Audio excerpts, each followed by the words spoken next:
Football season is finally underway, and if you play fantasy football, there's good odds you probably already hate your team and wish you could draft again.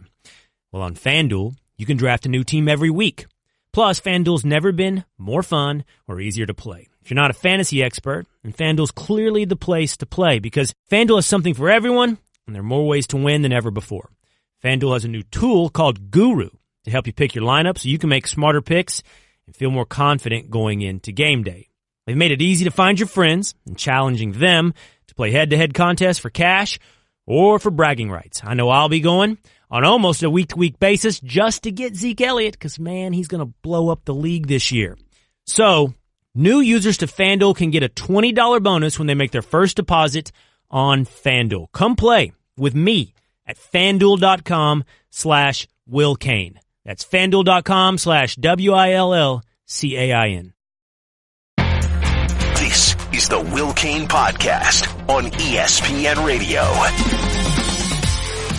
As I sat down last night and cracked open a Modelo, watched a little bit of Thursday Night Football, Bengals, Ravens, watched Andy Dalton play out of his mind, at least for a half, and watched, honestly, the overreaction to Joe Flacco. Not 1 week, but 2.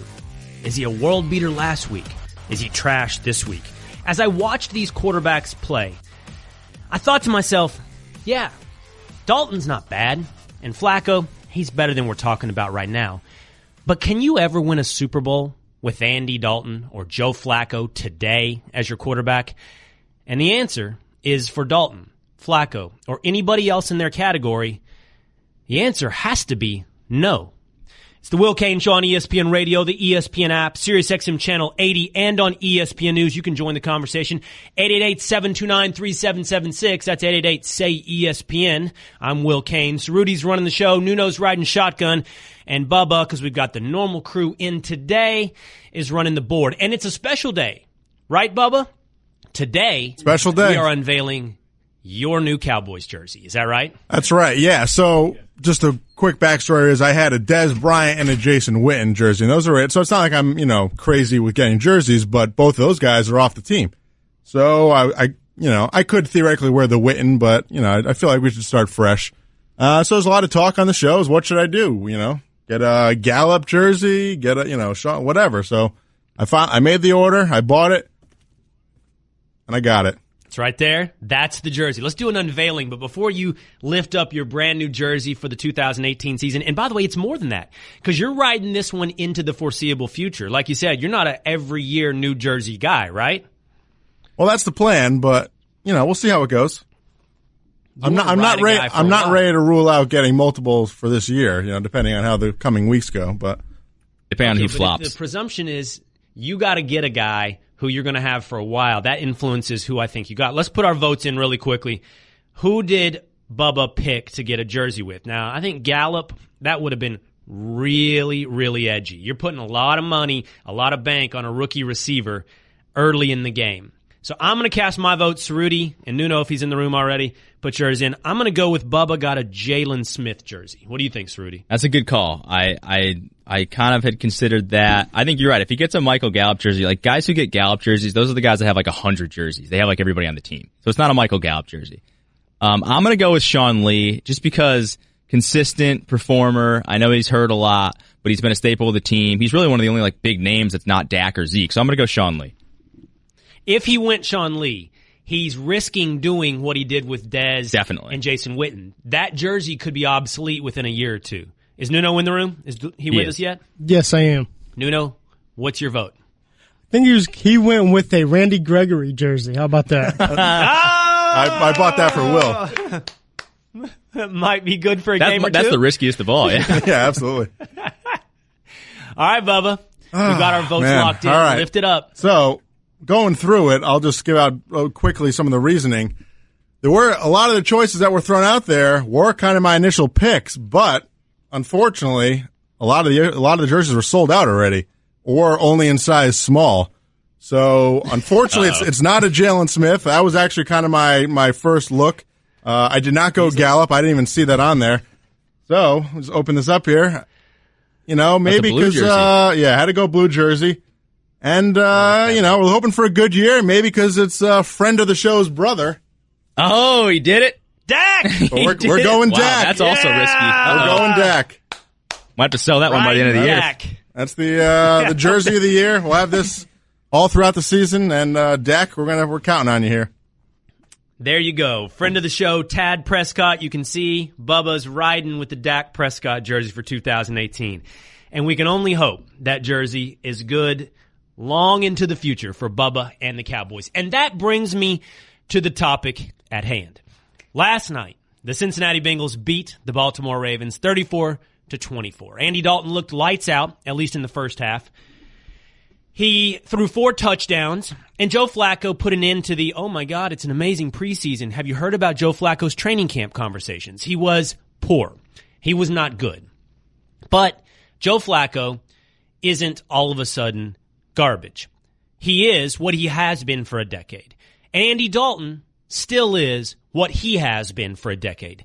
The question is, are they good enough to win a Super Bowl? And don't come back to me with, Joe Flacco already has. I'm talking about who these guys are today. And as a matter of fact, who they are year in and year out. Because the answer is no. You can't win a Super Bowl with a quarterback like Andy Dalton or Joe Flacco. Let me explain.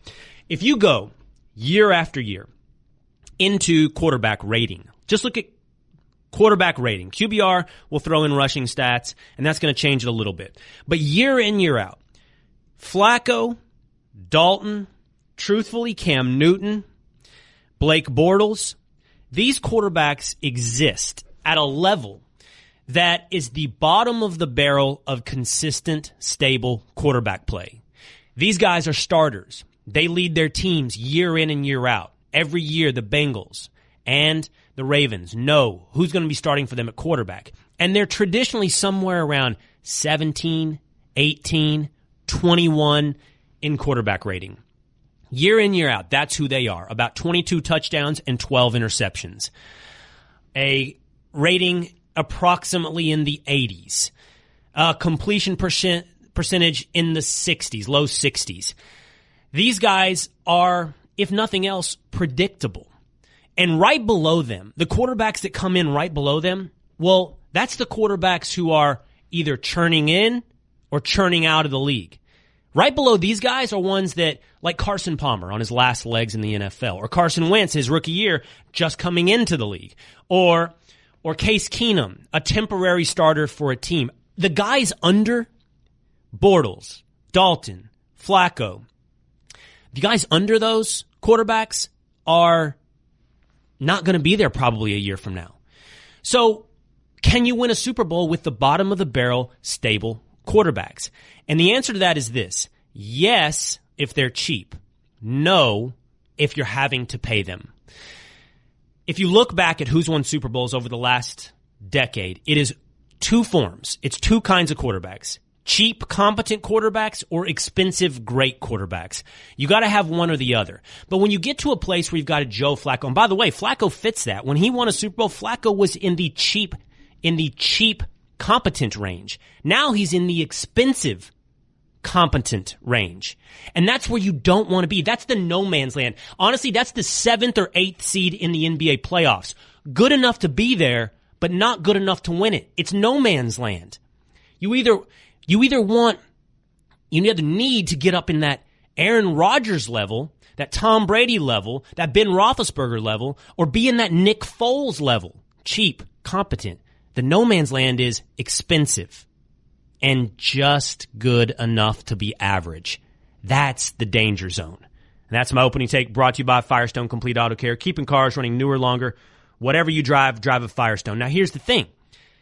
There are other quarterbacks in that range, and there are some that are threatening to join the Daltons and Flaccos of the world. One of them is in Oakland. Is David Carr Andy Dalton? Is David Carr just the kind of quarterback who could keep the Raiders stuck in purgatory in no man's land for years? That's next on The Will Cain Show on ESPN Radio and the ESPN app. Support for The Will Cain Show podcast comes from our friends at Rocket Mortgage by Quicken Loans. Let's talk about buying a home for a moment. Because of rising interest rates, there's a lot of unpredictability when it comes to buying a home these days. It's causing a lot of anxiety with folks. Well, our friends at Quicken Loans are doing something about that. They're calling it the power buying process. Here's how it works. Quicken Loans will verify your income, assets, and credit in less than 24 hours to give you a verified approval. This gives you the strength of a cash buyer. Then, once you're verified, you qualify for their all-new exclusive Rate Shield approval. First, they'll lock your rate for up to 90 days while you shop. Now, here's the best part. If rates go up, your rate stays the same. But if rates go down, your rate also drops. Either way, you win. It's the kind of thinking you'd expect from America's largest mortgage lender. To get started, go to rocketmortgage.com/will. Rate Shield approval only valid on certain 30-year purchase transactions. Additional conditions or exclusions may apply. Based on Quicken Loans data in comparison to public data records. Equal housing lender. Licensed in all 50 states. NMLSconsumeraccess.org number 3030. You don't want to get caught with Andy Dalton or Joe Flacco. It's the Will Cain Show on ESPN Radio, the ESPN app, SiriusXM Channel 80, and on ESPN News. In order to win a Super Bowl, you need to have one of two kinds of quarterbacks. You either have a great, legendary, top-of-the-league type of quarterback, a Roethlisberger, a Brady, a Rodgers, and you can compensate that guy all it takes to keep him around. Or you need to have a competent quarterback who is cheap. You need to have a Nick Foles. You need to have somebody, and the truth of the matter is, most quarterbacks, even the names you think of differently, fit this category, at least when they won. Joe Flacco was in the competent and cheap category when he won a Super Bowl. The reason why is, if you have competent quarter play, you're going to have to surround that guy with a ton of offensive weapons. And the truth of the matter is, you're probably also going to have to support him with an excellent defense. And if you're paying big-time money to just average quarterback play, you're not capable of spreading money around to support him. You're stuck. You're in no man's land. You're in the 7th or 8th seed of the NBA playoffs, those teams that make the playoffs, but they're on the proverbial hamster wheel. League middle. Not good enough to win it all, just good enough to play the game. Andy Dalton and Joe Flacco are good quarterbacks. You watch them, they're traditionally in the 18, 19, maybe 17, 16 range of quarterbacks. But that's not going to get it done. Not when you're paying them like they're in the 9, 10, 11 range. Here's a note from Sir Mix-a-Lot, friend of the show. He says, where would Alex Smith fit in? Alex Smith is better. He's better than the range of quarterbacks we're talking about. Alex Smith's in the Kirk Cousins range. He's in that 10 to 15 range. And the truth of the matter is, when it comes to Alex Smith with the Redskins or Kirk Cousins with the Minnesota Vikings, we're waiting to see that model played out because those guys get paid. They're better than the ones I'm saying you can't win with. Not good enough to be the ones that you know you should pay to win the game. The big game. Quan in North Carolina, you're on the Will Cain Show. Yes, sir. Will Cain, Mr. Cain, you killing your credibility with this argument, man. To say that Alex Smith is better than Cam Newton is an absolute tragedy. Like, the disrespect that Cam Newton gets is unreal to me because when he went to the Super Bowl, he had Jericho Carcieri, Ted Ginn, Mike Tobert, and Philly Brown on the offense. But we saying that we can't win. All right, Quan, hold on. I want you to know exactly what you're. Hold on, Quan. I want you to know exactly what you're arguing with me about. First of all, you can't argue facts with me. I'm just right on this as far as where Cam Newton is year in, year out on his quarterback rating. When I said he was in that class, I wasn't giving you an opinion. I was telling you the way that it is. If you don't like the way it is, get mad at the world, not at me. Cam Newton is traditionally... Hold on, man. Hold on. I'm going to give you something more here. Cam Newton, just like Andy Dalton, Cam Newton is in his quarterback rating, usually around 18, 19, 20, somewhere in that range. Now, Cam does something these guys don't, and he runs, and that bumps up his QBR. But more than that, you should know this. There are anomalies. There are seasons that stand out. Cam was an MVP and took his team to the Super Bowl, and I acknowledge that. Joe Flacco took his team to the Super Bowl. Of the year. That was it. Hold on. And that was an anomaly. Andy Dalton was second in the league in QBR, or quarterback rating, 1 year. But that's the anomaly. I'm not saying, by the way, I want Cam over Flacco. I want Cam over Dalton. I'm not telling you he's the same quarterback they are. But I am telling you where he is year in, year out when it comes to his quarterback rating. Can I give you this before you hang up the phone on Cam Newton? Yeah, go for it.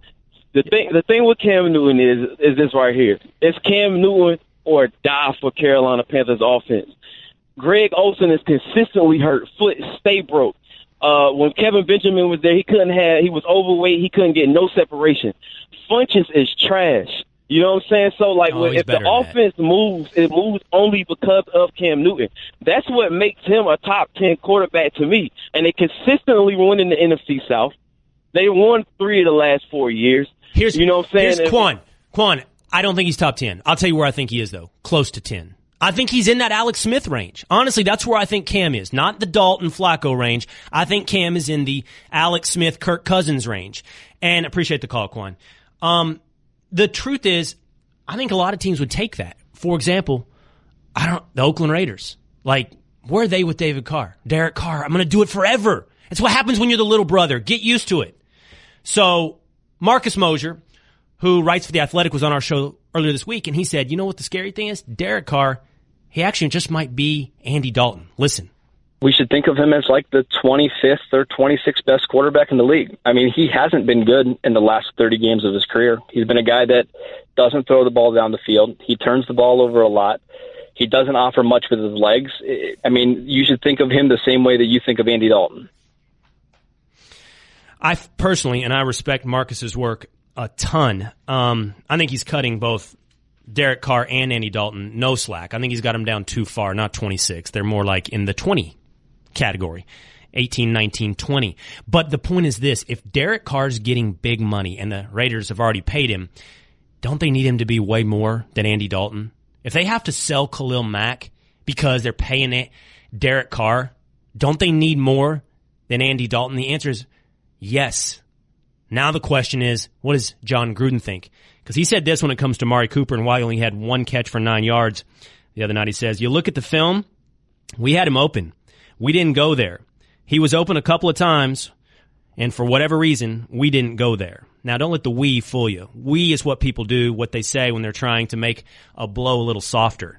That's a direct shot. That's a direct throwing under the bus of Derek Carr. Derek Carr might just be the kind of quarterback that gets the Raiders stuck in no man's land. And just so you know, I'm not just out here hating on your quarterback, be it Cam or Andy or Joe or Derek. I have to tell you, there are concerns that Bubba just bought a jersey for a guy that might end up in the same category. Dak is flirting with the idea that he's just another Andy Dalton or Joe Flacco. Good enough to keep you around, good enough to get you to 9-7, but not good enough to win you a Super Bowl. That jury is still out on Dak, and Bubba hasn't made a mistake yet buying the jersey. But if the Cowboys lose to the Giants on Sunday night, there's going to be an absolute and utter freakout in Dallas. It'll happen on national airwaves. What have the Cowboys done with Dak? Did they force Romo out too soon? Did they go with the hot hand and force a franchise quarterback out a couple years too early? Dak, Derek, they got to be more than Andy Dalton and Joe Flacco, because you don't win Super Bowls with Andy Daltons and Joe Flacco's. Not when they're paid like they're Aaron Rodgers. Tweet the show through the 1-800-Flowers.com Twitter feed at Will Cain Show. Nothing makes up for your football obsession like a surprise from 1-800-Flowers.com. To order a dozen multicolored roses plus an extra bouquet and a vase for just $29.99, go to 1-800-Flowers.com/ESPN. Coming up, does Louis Riddick agree with me about quarterbacks like Derek Carr and Andy Dalton and others?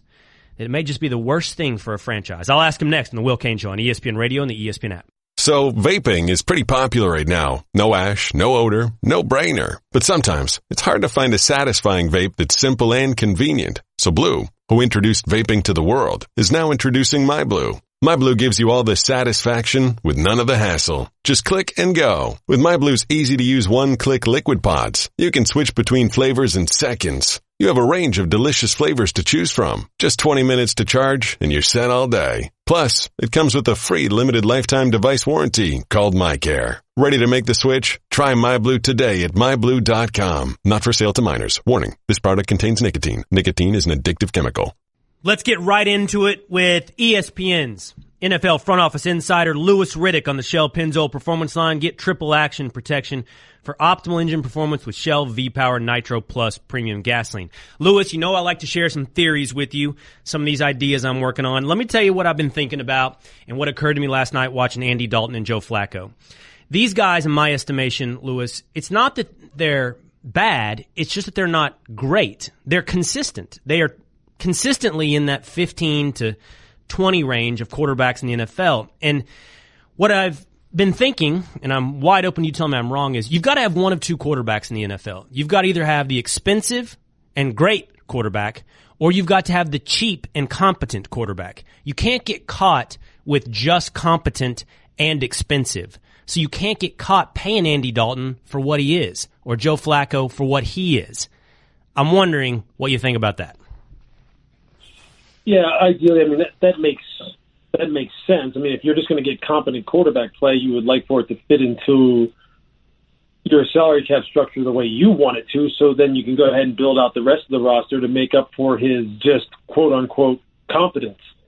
On the other hand, when you have a highly paid top 5 quarterback, then maybe the rest of the roster you can't spend as much on because of what you're committing to the franchise quarterback, but obviously he makes the rest of the team better. Although I will say this, and this is the one thing I've been thinking about concerning this whole thing, is when people say that you can't have a expensive quarterback and still be competitive because you have to build the rest of the roster. Well, I don't know of any. I mean, so what are you saying? Are you saying that you can't go out and buy a bunch of expensive free agents if you have an expensive homegrown quarterback?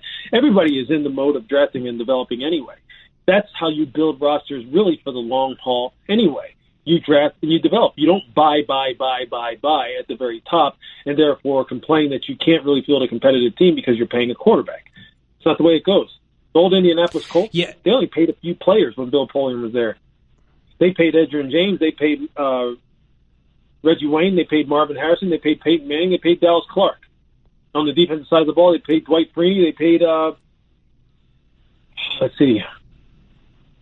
That's really the guys who they paid right there. The rest of this football team was built through the draft or built through college free agents or built through bargain basement free agents. So I don't believe that because you have an expensive quarterback that you can't still be competitive. It's just you're really talking about like a return on investment, right? I mean, if you're going to pay Joe Flacco what you're paying him, you don't want what you saw last night. You don't exactly, and that's right. He's consistently inconsistent, is what he is. And it's mad. That's just right. That's just it, Lewis, talking to Lewis Riddick here on the Will Cain Show.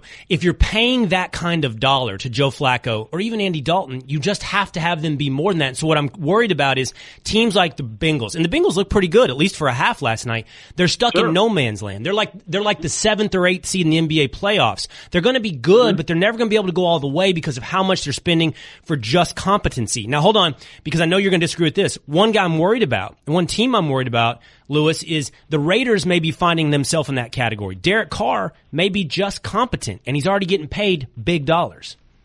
Right.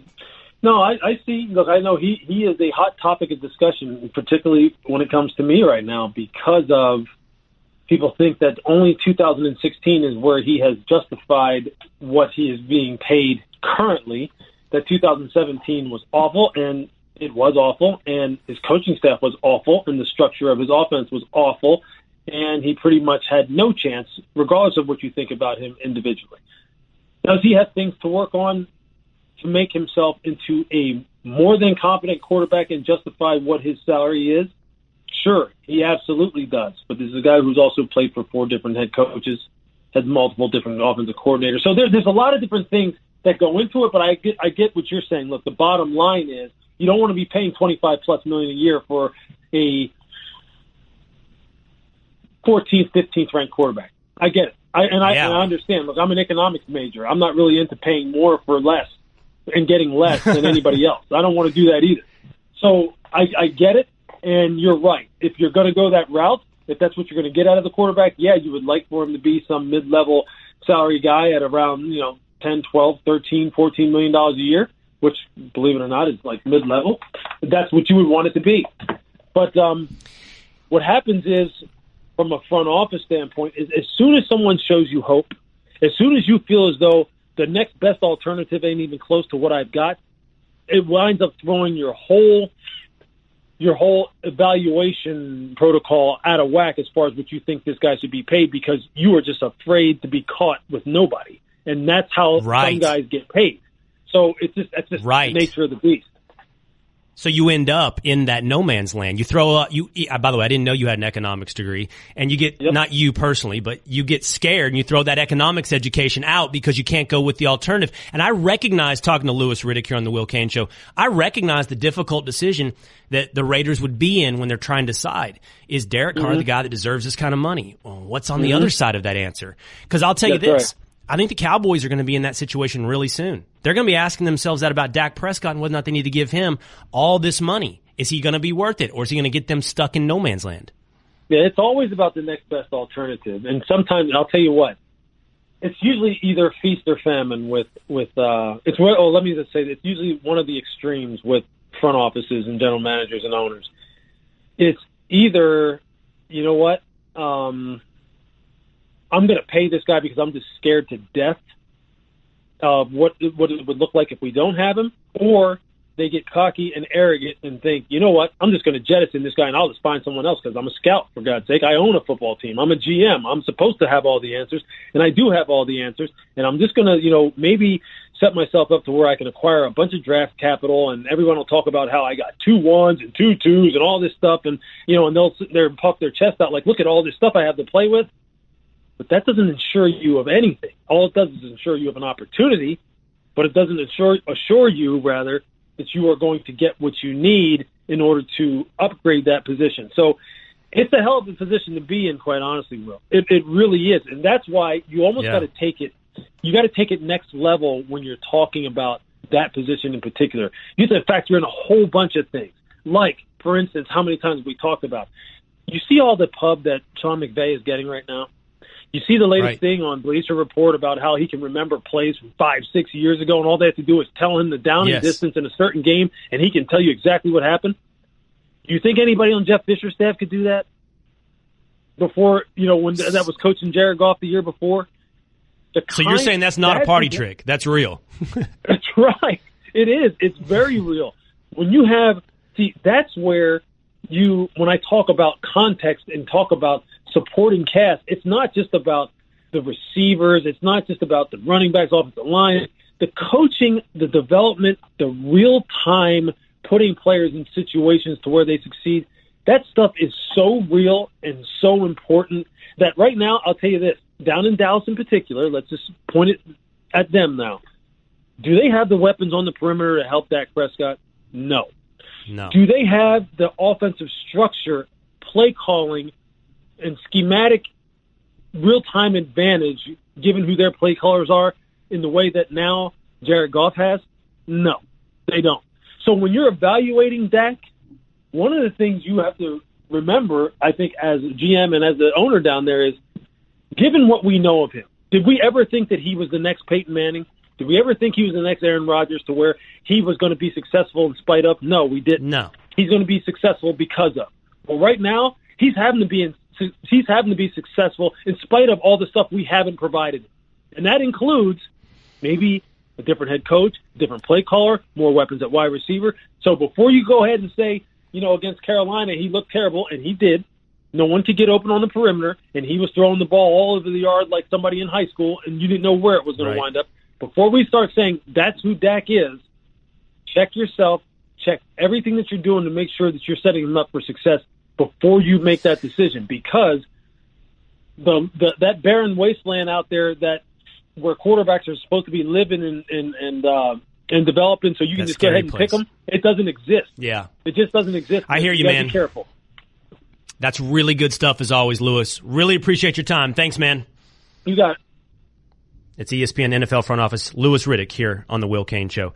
Okay, we're talking about how to build Super Bowl teams. Let me ask you this. How do you build a powerhouse collegiate football program? I think there's one school out there primed for a huge comeback on the big stage. Can they put the pieces together? I'll tell you next on the Will Cain Show on ESPN Radio and the ESPN app. What does it take to join the college football elite fraternity, to become that contender year in, year out? What are the nuts and bolts you have to put in place? What do you need on the field to compete with Alabama? That in just a moment here. It's time for Straight Talk, brought to you by Straight Talk Wireless. Best phones, best networks, no contracts. I was listening to ESPN U the other night. I was listening to Tom Luganville talking about this. The opportunity that sits in front of Scott Frost at Nebraska is a truly unique opportunity. He has a historically good program, and he sits in a conference and a division that is wide open for the taking. Set aside the Big Ten as a whole. Let's just talk about the Big Ten West for a moment. Nebraska has not competed for the Big Ten West title, to compete in the championship game, for quite some time. Not since it was called the Legends and Leagues divisions of the Big Ten. Legends and, what is it? It was the Legends? Leaders, right? Leaders? Yeah. Leaders. So stupid. It was. Why did they That's why they got rid of it. Yeah. East and West works much better. But think about this. Over the last, let's call it 5 years, the West winners have, Wisconsin takes it year in, year out. In 2015, Iowa won it. But every year, that team goes on to the Big Ten championship game and gets walloped by Ohio State or Michigan State or whoever it may be. And whoever comes in second, usually to Wisconsin, is pretty far back. I'm talking about Iowas and Northwesterns in the 5-win category, the 4-win category, those kind of seasons. Most of the times, often not even ranked in the top 25, whoever's second in the Big Ten West. And here sits Scott Frost at Nebraska, a traditional champion, a traditional contender. The opportunity to bring Nebraska right up to the forefront. And again, I heard on ESPN, Luganbill and these guys talking about, well, what is it he needs to do? How can he turn Nebraska into not just a program like Wisconsin that can win the West and, sneak its way up into the top 10, but to turn its program into something like it was in the past, to turn its program into something like Clemson, like Alabama. And they put forward an interesting premise here. You need two things. Number one, you need 4 to 5 game breakers on offense. But that wasn't defined by position. It wasn't said you need an all-world quarterback. And number two, you need like a 6 or 7 man rotation on the defensive line, go deep and just absolutely disrupt opposing offenses. But focusing on the offense, it got me thinking, do you have to have that quarterback? And if you don't, doesn't it make it that much more realistic for Nebraska to once again rise to the top? Doesn't it make it that much more realistic for Nebraska to find those 4 to 5 game breakers if they can come anywhere on offense? And I went back and looked at this, and Cerruti and I have a bit of disagreement, but what do you have to have in college football? Do you really need Deshaun Watson to compete year in, year out? Do you really need Cam Newton? And just looking at champions alone, and I know you're going to say, Cerruti, that Alabama really throws this off, but you're looking at champions that include, yes, the Blake Sims and A.J. McCarrons from Bama, but also includes guys like Cardale Jones at Ohio State, Matt Flynn at LSU. You don't have to have Vince Young. You don't have to have Cam Newton. You don't have to have Tim Tebow. And if it's just finding those 4 or 5 guys, those 4 or 5 game breakers to get them up to Lincoln, I think Scott Frost is sitting in the catbird seat. I think he can pull it off. I think he can pull off 4 to 5 game breakers on offense and a defense that can wreck people. Wasn't it called the Black Shirts back in the day? Mm-hmm. Nebraska Black Shirts? I think that makes it, when you put it in those terms, oh so doable again for Nebraska and Scott Frost. I'm not saying he's going to do it, but if anybody can, it's Scott Frost, and I think too many have written the tombstone, written the grave, engraved it for Nebraska a little too early. I would just say with your Bama thing, isn't Nick Saban basically doing the opposite, though? Like, I think we've been talking about Nick Saban has sort of seen the light that he needs to get his offense up to speed with the rest of college football to compete now. That's why he went to Tua last year. That's why he's going with him this year, because you can't just, there have been a ton of SEC schools that have just had deeper, better rosters than other schools in different conferences, and they've gotten by. But I think Saban knows now, if you're going to compete at the top of college football, you do kind of need a dynamic quarterback.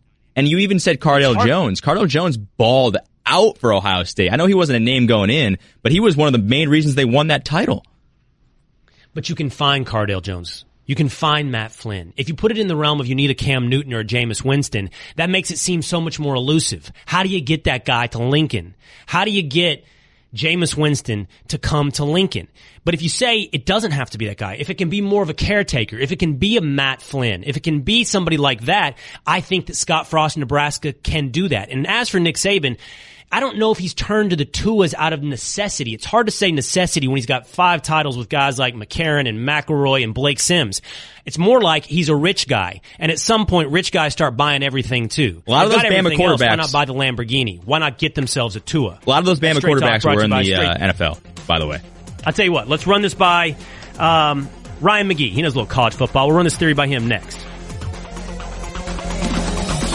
Thank you for listening to the Will Cain Podcast. You can listen to the Will Cain Show live weekdays at 3 Eastern on ESPN Radio and on the ESPN app. The Will Cain Podcast. Football season is finally underway, and if you play fantasy football, there's good odds you probably already hate your team and wish you could draft again. Well, on FanDuel, you can draft a new team every week. Plus, FanDuel's never been more fun or easier to play. If you're not a fantasy expert, then FanDuel's clearly the place to play because FanDuel has something for everyone, and there are more ways to win than ever before. FanDuel has a new tool called Guru to help you pick your lineup so you can make smarter picks and feel more confident going into game day. They've made it easy to find your friends and challenging them to play head-to-head contests for cash or for bragging rights. I know I'll be going on almost a week-to-week basis just to get Zeke Elliott because, man, he's going to blow up the league this year. So, new users to FanDuel can get a $20 bonus when they make their first deposit on FanDuel. Come play with me at FanDuel.com/Will Cain. That's FanDuel.com/WILLCAIN. This is the Will Cain Podcast on ESPN Radio. Can Scott Frost bring Nebraska back to national title prominence? And might there be some big-time college football quarterbacks on the move? I want to answer those questions here on the Will Cain Show on ESPN Radio, the ESPN app, SiriusXM Channel 80, and on ESPN News. Time for Straight Talk, brought to you by Straight Talk Wireless, nationwide coverage on America's largest and most dependable 4G LTE networks. To answer these questions, to get into it, on how do you get back to the top of college football, let's talk to ESPN senior writer and co-host of Marty and McGee, now on the SEC Network. It's Ryan McGee on the Shell Pennzoil Performance Line. Ryan, I told you what I want to talk about, but I want to go in reverse order, okay? I want to start with quarterbacks sticking around. I did this yesterday on my show. I talked about Hunter Johnson leaving Clemson once he sees, Trevor Lawrence and Kelly Bryant around there, and Jalen Hurts, the talk of him leaving Alabama with it being Tua's team. What's going to happen in Georgia? Because they got 2 guys, and we're talking sophomore and freshman, Jake Fromm and Justin Field. Will Field stick around at Georgia, or does he move on? Well, I think his plan right now is to stick around, but I think that where this has changed in the last, I would just say even just last 3 or 4 or 5 years is it's not taboo anymore to bail. Like, I don't know that people will look at you or talk about you the same way that they would before because these free agent guys are just moving around all the time. And the transfer rule has become the biggest, hottest topic of conversation in college sports. So I think it's a wait-and-see thing for these guys. And I would apply it to the situation in Alabama, too, which is, all right, the way that the redshirt rules are now and the way the transfer rules are now and the way we all view those things, give it to the middle of October. And once you have a feel for, oh, man, this guy's not going anywhere, or maybe that guy breaks his leg and now you're the starter, I think it's a wait and see. All indications are it's a great kid that's going to do everything he can to learn, but he also is not used to not playing. And so I think it's just a question of, you assess the situation, what's it look like for the next 2 or 3 years, and if you think you're not going to play until 2 years from now, you're probably looking out the door. Oh, man, get on it, Longhorns. Get on it, Tom Herman. And that's the part of it, too, now. I think, you remember what a big deal it was when Reggie White was a free agent? And everybody's recruiting him and all that stuff. And now that kind of exists. And, and we still don't really understand what the rules are and what you can and can't do. And so the lobbying for these guys, we saw it, 2 drives into Alabama season, everybody's on Twitter going, hey, man, we got a pretty nice situation here, guy that just almost won the national championship. So it's crazy to me how much this has changed faster than anything over the last 3 or 4 years. Wait, one more on this. Talking to Ryan McGee here on the Will Cain Show. Do you think, you talk about the way it's changed in the last 3 to 5 years, how 5 years ago it might have been, oh man, you quit your commitment, you didn't see it through, and now it's a little more like free agency. But do you think quarterbacks, and again, we're just playing hypothetical here, sure, but like Jalen Hurts or Justin Fields at Georgia, do you think they're more willing to sit out a year and go to other big D1 programs or drop down and play right away? The guy from Clemson, Hunter Johnson, right? He sat out a year. He's waiting to play at Northwestern. Yeah, and I think that they're willing to do that now because the people at the next level are telling them that's okay. I mean, listen, I remember 20 years ago when Tennessee had so many quarterbacks on the roster. You know, it's Todd Helton and it's Brandon Stewart and this other guy named Peyton Manning. And I remember when Brandon Stewart signed, everyone in Knoxville was like, really? Because it kind of happened after Peyton Manning had committed. But these guys are so confident in their abilities, they think they're going to walk in the door and just do it. Well, then when he transferred out, he kind of had an asterisk attached to him, which is, well, this guy bailed. He didn't think he could do it, and that's just not the way. And it wasn't fair at the time, but that's just not the way anybody says it anymore. Okay, we were talking about whether or not Scott Frost can put Nebraska back on the map. And what I mean by that, honestly, Ryan, is I'm talking above just winning the Big Ten West, which would be an improvement. I'm talking about being in the contender status, the top 5 teams in the country status, the place that Nebraska was once upon a time. Now, let me ask you this. What does he need to accomplish to get that done? And let me rephrase. Does he have to get a quarterback? Do you have to have Deshaun Watson? Do you have to have Jameis Winston, Tim Tebow? Is that what you have to have in college football? Well, the problem is those guys you just listed are all-time greats, and there's only so many of those. And Tommy Frazier's not coming back. You know, he's not. And I mentioned Tennessee. I'll take Tennessee. I'll take Michigan.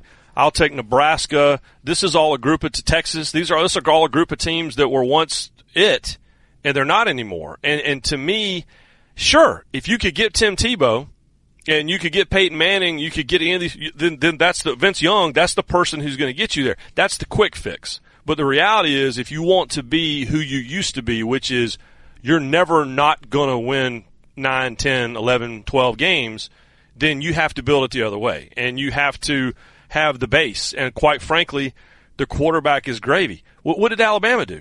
I mean, listen, all due respect to my dear friend and coworker Greg McElroy, not a great quarterback. You know, I mean, A.J. McCarron, no one's putting him in the Hall of Fame anytime soon. None of these guys, the success that they had, that's what's so unusual about the quarterback controversy they have now, is it's 2 potentially really outstanding, you know, first-team All-American quarterbacks. They never really have had that before. So you don't have to have the quarterback. If you have him, great, and he can probably get you there quicker, but the way to build it long-term is, you know, defensive linemen, offensive linemen, you know, running back, stuff that's maybe not that exciting because, quite honestly, those quarterbacks, if you could just go get one of those, then everybody do that.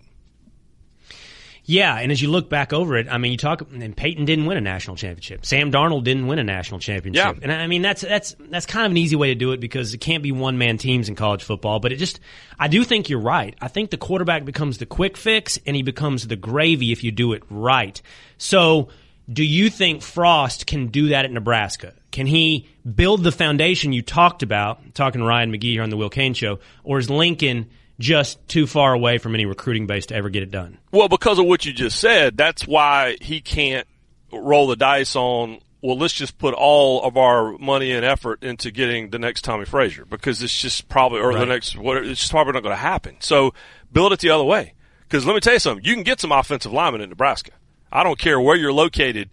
They still grow corn there, and they still grow very large human beings there. And so if you can get those guys to stay on both sides of the line of scrimmage, now you're building the planks. Now you're building the foundation. And if you can catch lightning in a bottle with the right quarterback at the right time, now it gets you over the top. But you have to build the foundation. And listen, everybody wants him to take it back to the way that it was. And the reality was, how did Tom Osborne do it? He had some good quarterbacks, but that's not what we remember. What we remember are offensive linemen, defensive linemen, and a ridiculous succession of running backs. And so that's how, if Nebraska's ever going to get back to where it was, that's how it's going to have to do it. You know what that sounds like? Well, that sounds like Wisconsin. Yeah. That's what that sounds like. Hey, and guess what? Working out pretty nice for them, right? Nebraska, and this will not go over well with my friends in Nebraska. I'm in Omaha every summer. They would love to be Wisconsin. They should hope to aspire to be Wisconsin, and they don't want to hear that. But that's how it is. Same with Tennessee. Michigan should hope to be Michigan State right now, and Tennessee should hope to be some of the other teams in their division right now. And you're not who you were 10, 15 years ago, and you ain't going to get there unless you're willing to admit what we're talking about. All right, Ryan, good stuff, man. Thanks for jumping on with me. Anytime, brother. All right, that's ESPN senior writer and co-host of Marty and McGee, Ryan McGee. Coming up, keep it on college football a little bit. I want to talk about whether or not Texas A&M is in jeopardy of being Arkansas or Missouri. But also, did you guys see the fight last night? I'm not talking about fisticuffs, at least not yet. On the NFL Network before the game, did you hear what Steve Smith said to Michael Irvin? I've got the sound for you next. You have to hear this. It's the Will Cain Show on ESPN Radio and the ESPN app.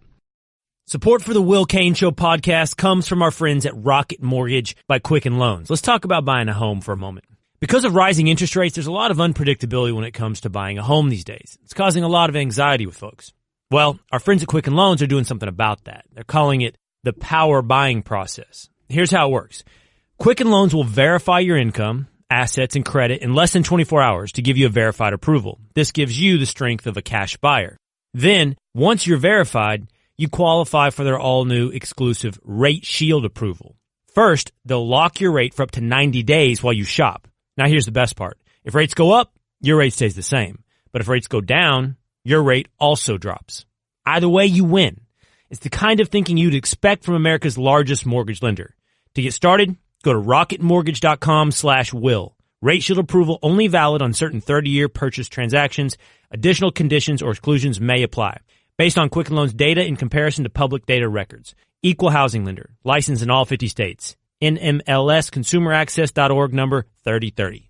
This is Will Cain. Let's go to Lonnie. You're live with Stephen A. Talk to me, Lonnie. What's up? Cowboy, for one thing, they're going to finish 6-10. Okay. And you can tell Mr. Will Cain 6-10. But New Orleans needs to go ahead and try to You call in a Will Cain and his show. Matter of fact, the reason why people listening to him is because they listening to me first. So let's be clear about that. You can call him yourself and tell him that. I don't need to tell Will Cain anything. He knows his Cowboys stink. He's just holding on to it for dear life. I've never heard that one. That one must have got under his skin, Nuno. I wasn't there for that. It's the Will Cain Show on ESPN Radio, the ESPN app, SiriusXM Channel 80, and ESPN News. I'm on even when I'm not on. I'm doing shows even when I'm not doing shows.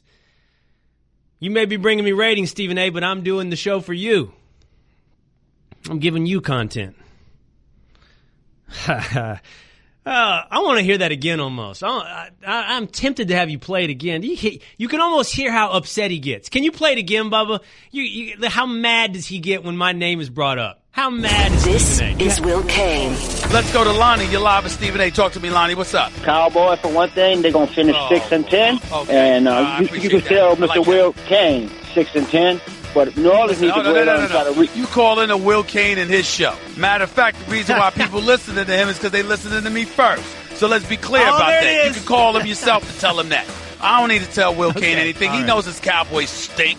He's just holding on to it for dear life. You know the funny thing about that is the guy was insulting me too. The guy was calling it at 6-10, but Stephen A. was just so mad he brought me up. Oh, that's good. That's really good. Let's see if we can do as well. Milton by the way, I'm going to talk about this Michael Irvin, Steve Smith thing in just a moment. Woo, boy, you got to hear this, man. This is some good pregame talk right here. But first, Milton from New Jersey. You're on the Will Cain Show. What's up, Milton? Yeah, Will, how you doing? I just wanted to know how come the Eagles are getting so disrespected as the Super Bowl champions? And what are you talking about? One other thing, if any other team, what do you mean disrespected? They don't get any respect. Nobody gives them any respect. They went into the Atlanta game. Everybody was talking about how Atlanta was going to beat the Eagles all year long. You don't hear about what Milton. What? Even when they give you a ring, you guys are aggrieved. Even when you win a championship, you guys feel like the world's against you. What's wrong with you Eagles fans? I mean, what's wrong?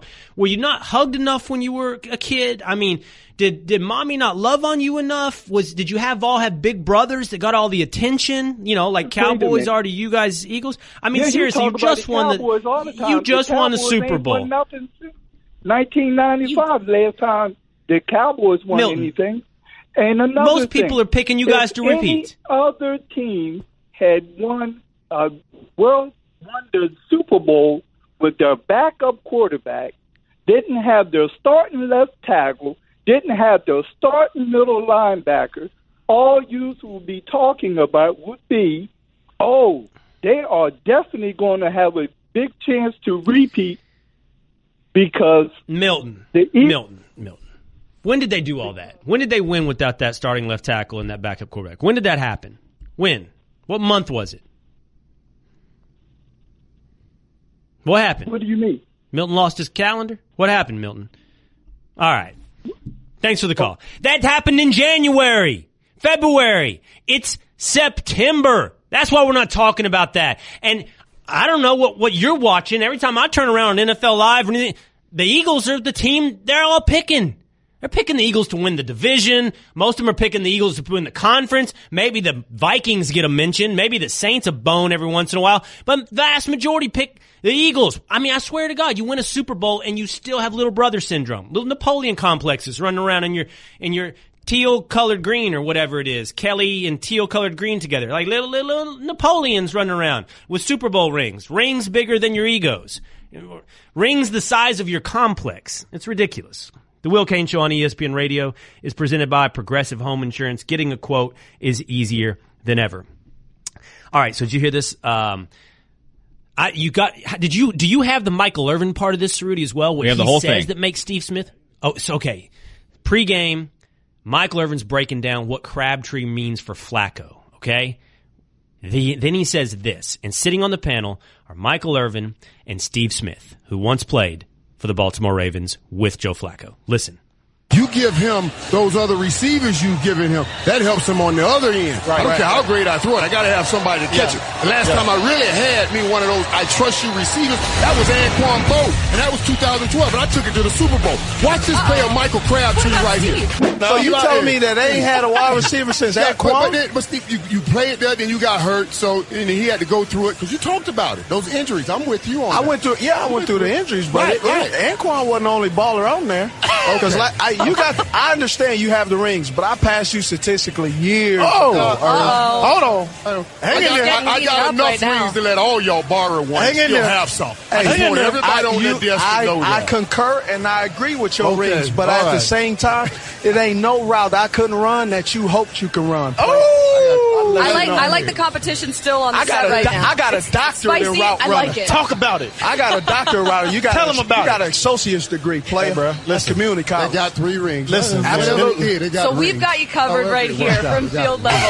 That's right. Stadium, it's starting to fill up, Troy guys. Aikman. These Charles Haley. Continue. Yeah, some great ones over there. Has some great ones. Oh man, everybody is loving on the I got a doctorate in route running. You got an associate's degree. You got a community college degree in route running. But I think maybe the undervalued part of that is I concur and I agree with your rings. Tell them about it. How do you concur and agree with somebody's rings? Like, I don't understand. Like, is that are the rings, are they making an argument? I guess they are making an argument. You just can't, how do you concur with rings? I think that's here's the thing. The whole, with all due respect with the ring argument, and then you insult the person. Okay, couple things here. First of all, I don't like the dismissiveness of the ring argument. All right, the rings, right. All due respect, the rings, and everybody's. Listen, you're going to call me a homer. I know how this argument works, but Yeah, all right. Here's a fascinating thing. I have some perspective on this. Emmitt Smith, is he one of the greatest running backs of all time? Oh, well, he had Troy and Michael Irvin, that offensive line. Oh, okay. Well, Troy, is he one of the greatest quarterbacks of all time? 3 Super Bowl rings. Oh, have you ever seen his statistics? And he had Emmitt Smith. Oh, I see how it works. Michael Irvin, is he one of the greatest? Oh, he's got that offensive line. Now we're back to he has Emmitt Smith. I mean, it all is self-defeating. You can't win an argument because it's like, oh, the one guy has the other and the one has... Nobody gets full credit for being great because they were all there. It's ridiculous. Now, I mean, I think it's not just rings, by the way. Michael has 3 Super Bowl rings, a collegiate national title, and a Hall of Fame jacket. Those do speak kind of loudly. Do you concur and agree with those gold jackets as well, those college national championships? But look, I don't think it's an argument. Michael Irvin was better than Steve Smith. That's not an argument, right? We're not actually having that argument. Stats would tell you otherwise. Stats. That's absurd. It's not only catches, it's yards, and it's touchdowns. And it's actually not even close. And I'm not trying to disrespect Michael Irvin because the problem is Michael Irvin disrespected Steve Smith. Steve Smith was awesome back in the day. And the stats... Okay, hold on. You know what they never ask either, Will? Hey, how good was this wide receiver? How many rings did he have? I don't care. That's a quarterback stat. Okay, hold on. Bubba, when you say watch time, tell it to Cerruti from now on. That's 2 in a row to him, not me. Not he's to been me. getting out of hand. Cerruti is out of hand. 2 things. We're going to come back to this. We're not done with this because let me tell you something. You don't compare eras on stats. Don't give me receptions and all that stuff in 2 different eras. Okay? And I can't remember the other thing, but you made me mad about something else too. Oh, yeah. It's true. Michael did start it. Why did Michael do that? That's next in the Will Cain Show on ESPN Radio and the ESPN app.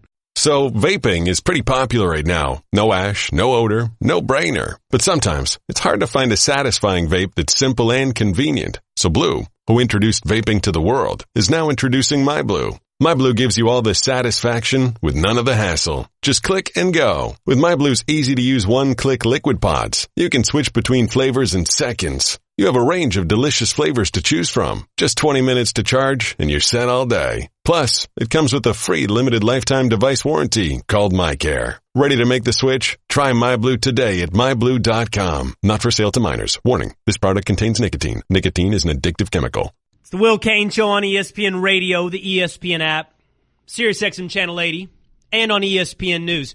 Why'd Michael Irvin do Steve Smith this way? He went ahead and insulted Steve Smith right to the man's face, all right? And, of course, Steve Smith, because he's Steve Smith, didn't just bark back, but got that serial killer look in his eye and acted like he was going to come over the table at Michael Irvin. And by the way, Twitter then erupted into a who's better debate, Michael Irvin in his prime or Steve Smith in his prime. One thing that didn't seem to be up for debate is if they do get in a fight, Steve Smith's going to win the fight. I just say, I don't know, as long as Mike doesn't get his hands on a pair of scissors. I don't know if you guys remember that from the 90s when he purportedly attacked his teammate, Everett McIver, in the barber chair at training camp with a pair of scissors. And came dangerously close to basically killing him, right? 2-inch cut on his neck. Like just missed the artery, they said. Yes, they say swept under the rug by Jerry Jones. Could have been serious charges. And that could be a problem. Anyway. Here's what happened last night, okay? This is how it went down. And ask yourself, it is interesting. I've been doing TV long enough. I've sat on enough tables. At first, I'm like, could it just been oversight, what Michael does here? Could he just have been neglectful? No. This isn't neglectful. This is purposeful, and you have to wonder why. Listen to what happened on the NFL Network last night. You give him those other receivers you've given him. That helps him on the other end. I don't care how great I throw it. I got to have somebody to catch it. The last time I really had me one of those I trust you receivers, that was Anquan Bowe, and that was 2012, and I took it to the Super Bowl. Watch this play of Michael Crabtree right here. So you telling me that they ain't had a wide receiver since Anquan? But Steve, you played there, then you got hurt, so and he had to go through it because you talked about it. Those injuries, I'm with you on that. I went through the injuries, but Anquan wasn't the only baller on there. Because I understand you have the rings, but I passed you statistically years. Hold on. Hang in there. I got enough rings to let all y'all borrow one. Hang in there. Have some. I just want everybody on that desk to know that. I concur and I agree with your rings, but at the same time, it ain't no route I couldn't run that you hoped you could run. I like the competition still on the set right now. I got a doctorate in route running. Like it. Talk about it. I got a doctorate router. You got Tell them about it. You got an associate's degree, player. Hey, That's community college. They got 3 rings. Listen, absolutely. So we've got you covered right here from field level. That's right. Emmitt Smith Stadium, it's starting to fill up, Troy guys. Aikman. These two. Charles Haley. Continue. Yeah, some great ones over there. Has some great ones. Tell them about it. So we've got you covered at field level. She's the second time I've heard that, she's the funniest part. Who is that? What's the host's name of that show? I didn't notice it at first. Cerruti, you're right. She's like, uh-oh, what about Steve? And Irvin says he hadn't had a go-to receiver. Just play the beginning, Bubba, where you hear her go. She hears it right away, the mistake, or not the mistake, the insult right away. Who is this, by the way? Colleen Wolfe. We know? All right, so listen to Colleen Wolfe in the background as she hears the insult. Just the beginning. You give him those other receivers you've given him. That helps him on the other end. I don't care how great I throw it. I got to have somebody to catch it. The last time I really had me one of those I trust you receivers, that was Anquan Bowe, and that was 2012, and I took it to the Super Bowl. Watch this play of Michael Crabtree right here. So you. Okay. What about Steve? Uh-oh. She knew it was going to go bad. Uh-oh. Oh, man, and Steve Smith is scary. The way he looks at you, he's a confident dude. He's he's got a cold anger, the kind that really scares you. Wonder why Michael did that. He had to know what he was doing. You remember that time where Michael, what'd he do? He made fun of Steve Smith's pants or something like that one time on the air, and Michael thought he was just funning. You know, we're all just having fun here doing the TV thing, making fun of your pants, and all of a sudden Steve just turned that cold look again in his eye, like, I'm about to murder you for making fun of my pants. Maybe this was, and everybody laughed at that and laughed at Mike. Mike didn't know what he was getting into. Maybe this was revenge.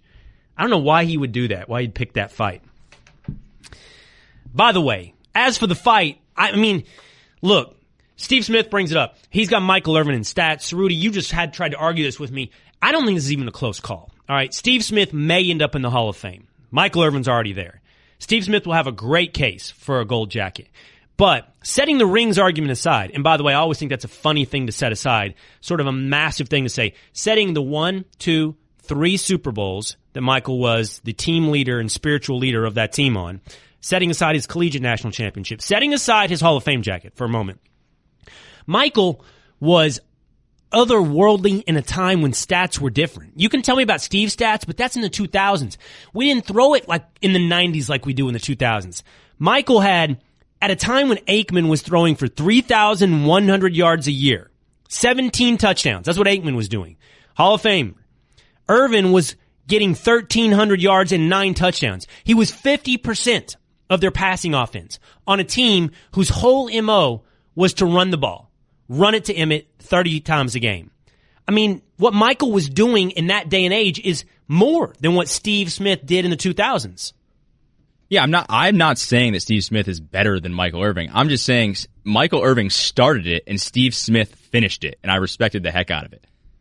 Like he had every right to go back at him and say, "Listen, man, like you're forgetting what I did, and here are all my stats, and I'm better than you in every category." Well, because you're right, because Michael did that. I still don't know why Michael did that. Why was he being a jerk right there? I think, you know what? That's what I'm going to do that. I'll try to do that with Stephen A. I don't know what yet I'm going to be able to do, but I'll work on it. The Will Cain Show on ESPN Radio is presented by Progressive Home Insurance. Getting a quote is easier than ever. Garrett from Wyoming, you're on the Will Cain Show.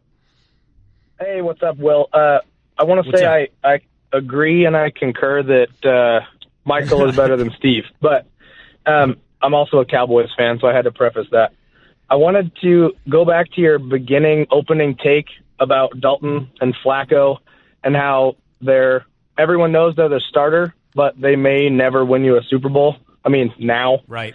So I think there's now, meaning now that they're paid. Different now for Joe. Right. He won previously, but he's not going to win now. Right. So I think you have those tiers of quarterbacks. You have the great, good, and expensive, cheap quarterbacks, and then like the rotation quarterbacks at the bottom in and out of the league. So right. My question for you is, where would you put Dak Prescott right now on there? Because I have him in like the good and cheap category. And what does he need to do, or Dallas as an organization need to do to keep Dak from slipping into that Dalton Flacco tier of quarterbacks?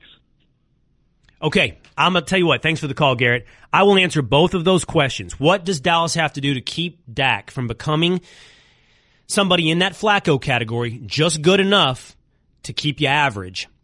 And where is he right now? Because I'm going to tell you something. I'll answer those questions today. On Monday, I can guarantee you if Dak has a bad game on Sunday night, everybody from local media in Dallas to national media is going to have a complete freakout session about Dak Prescott. I'll answer those questions for you next on the Will Cain Show on ESPN Radio and the ESPN app.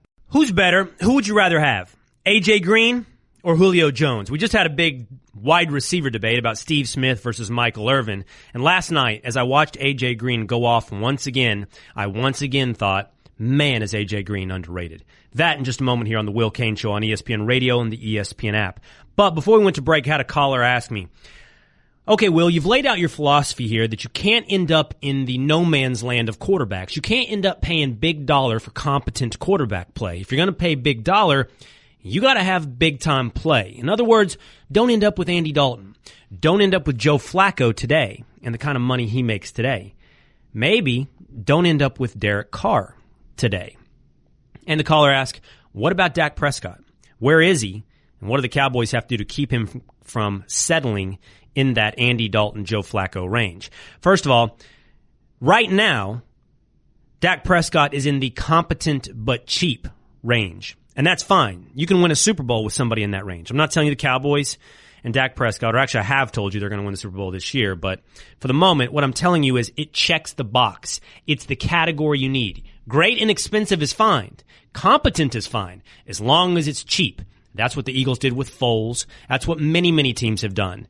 In fact, more than the expensive and great, more teams have won with the competent and cheap, and that's where Dak is today. But he could, and to be honest, he could sooner rather than later fall into that competent and expensive category. He could become that Joe Flacco category. He's going to get paid sooner or later here. He's going to get paid, and the Cowboys are going to have to make a decision very, very soon. And perhaps as soon as Monday, if his quarterback play doesn't improve, absolute freakout will ensue about whether or not the Cowboys moved on from Tony Romo too soon. Who is Dak Prescott? He's not the guy we thought he was his rookie year in the NFL. What do the Cowboys have to do to ensure that's not the case? The bottom line truth is this. They have to fire Jason Garrett and Scott Linehan. They have to get somebody in there to teach and tailor an offense to Dak. They talk a good game about Dak friendly. We had Louis Riddick on the show a little bit earlier. You can go get it on Apple, iTunes, or the ESPN app. And he said, just look what happened with Jared Goff. With Jeff Fisher, he's one kind of quarterback. With Sean McVay, he's another kind of quarterback. Jerry Jones and Dallas Cowboys have to realize that and make that correction quickly. The Will Cain Show on ESPN Radio is presented by Progressive Insurance with more than 30 unique coverage options available. Progressive knows small business. Learn more at progressivecommercial.com. Before we get into A.J. Green and Julio Jones, Matt from Iowa, you're on the Will Cain Show. Hey, Will. What's up, buddy? What's up, man? How you doing? All right. Love your show. Watch you whenever I can, you know? But here comes all important but. A while ago you were talking about Wisconsin in the West Division, you know, and how they play and how they just run the division. And you say that Iowa only gets 4 or 5 wins a year. I hate to tell you this, but we're the only team in that division who has beaten a ranked team 5 out of the last 6 years. And we're relevant every year. We at least get nationally televised games also, unlike, you know, your favorite team. But that's Man, just, you know, it kind of irked me. I've been trying to get in for a while. And it just kind of, you know, it's something I very disagreed with you today. Well, Matt, I mean, just it's not personal, but how many times has Iowa won the Big Ten West? How many times has Texas won the Big 12 in the last 10 years? See, that's the thing. You're making it personal. It's not a me versus you thing, Matt. It's not Texas versus Iowa. This was I doing Iowa wrong by talking about Wisconsin owning the Big Ten West? If the answer is Iowa won it once in 2015, and Iowa usually is a 3-4 loss team, and Iowa probably exists in the somewhere between relevant and that's cute category, I'm not doing Iowa wrong. I'm just telling it the way it is. You want me to tell it the way it is also? I'll tell you the way I said the other day. Texas is in the abyss. They're below Iowa. So you win on the, hey, who's being mean here category. All right, man. It was good talking to you. All right, man. Stay hard. Hey, I got a quick question for you. Hold on, I got a quick question for you. Are we going to agree to have some civility on Monday? Like, no matter what happens Sunday night, like when we come in here on Monday, if the Giants win, I'll make sure I'm not out of control. If the Cowboys win, you and Bubba will act accordingly, or is it You just... sound scared. No, I'm not just asking. Scared. DeMarcus Lawrence. You're only asking this because you think they're going to lose. I'm just... Listen, I want to see how you guys want to behave. Well, define civility. How would you like the winner to behave? You go ahead and you set the standard. Here, you want me to? Yeah. This is what I think. Go ahead. Okay. I think, well, you go ahead. No, let me hear you, then I'll tell you what I think the winner should do. Go ahead. Well, I'm just thinking, is it going to be like every segment, like I'm going to look over at you and Bubba and laugh because Dak, they lost? Or is it going to be one of those like, hey, yeah, great game, tough, it sucks you're 0-2, but let's just do a great show.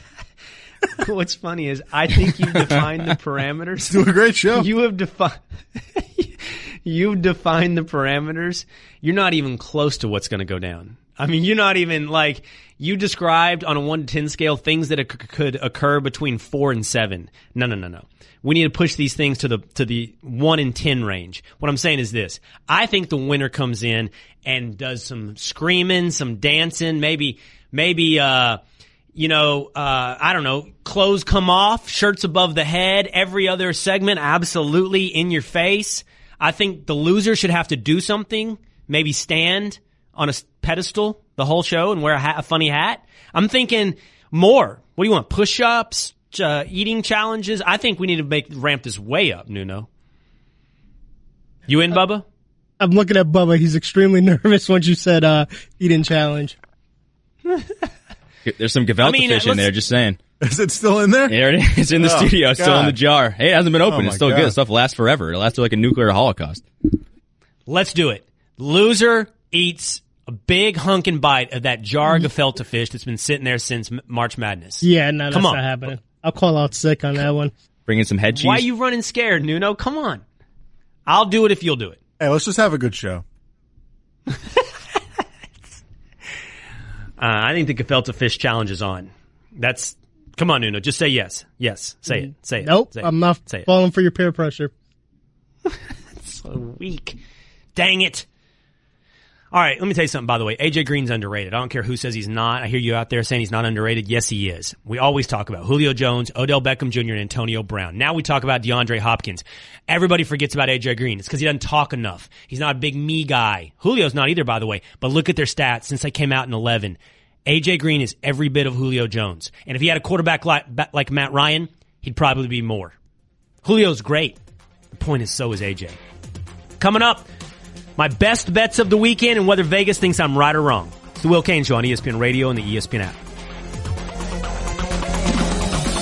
Thank you for listening to the Will Cain Podcast. You can listen to the Will Cain Show live weekdays at 3 Eastern on ESPN Radio and on the ESPN app.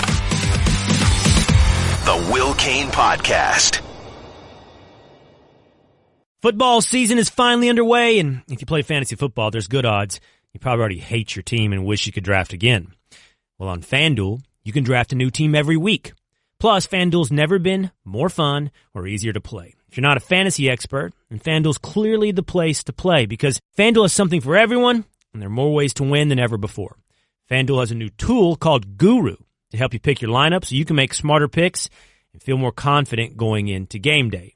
They've made it easy to find your friends and challenging them to play head-to-head contests for cash or for bragging rights. I know I'll be going on almost a week-to-week basis just to get Zeke Elliott because, man, he's going to blow up the league this year.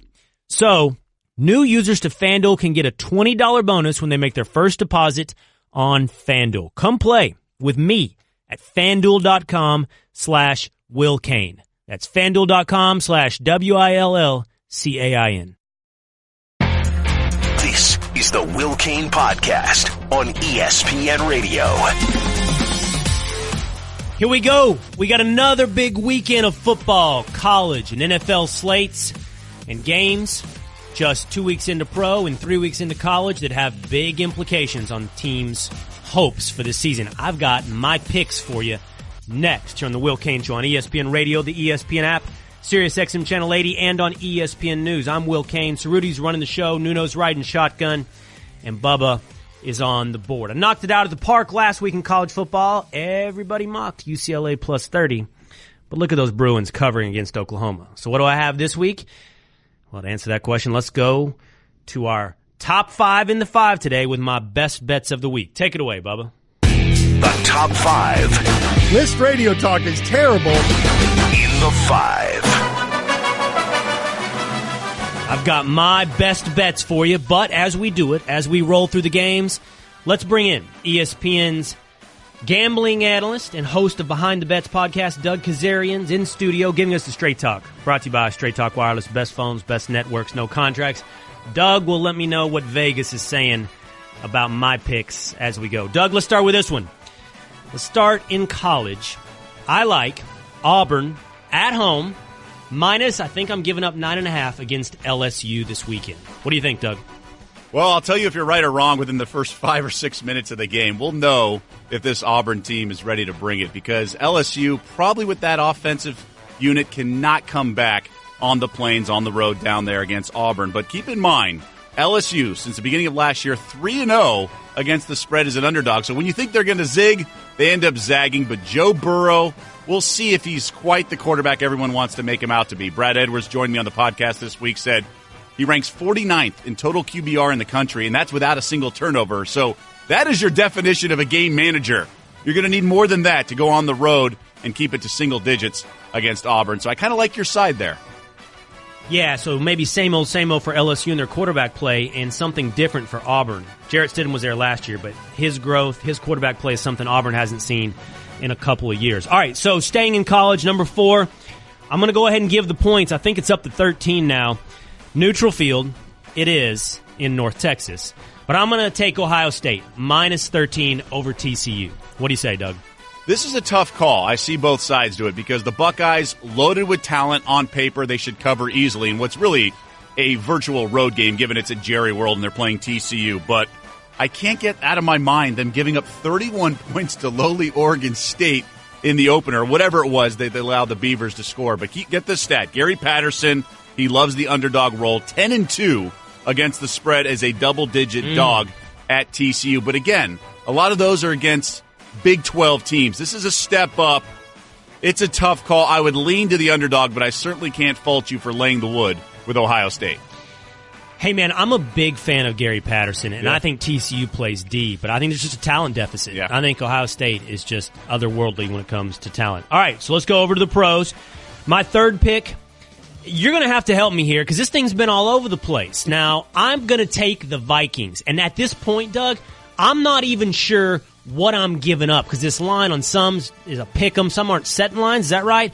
But it's all over the place. Before you give me what you think, Doug, let's do this because I think Cerruti's telling me Adam Schefter is giving us news that might influence the outcome. Let's listen to Adam Schefter.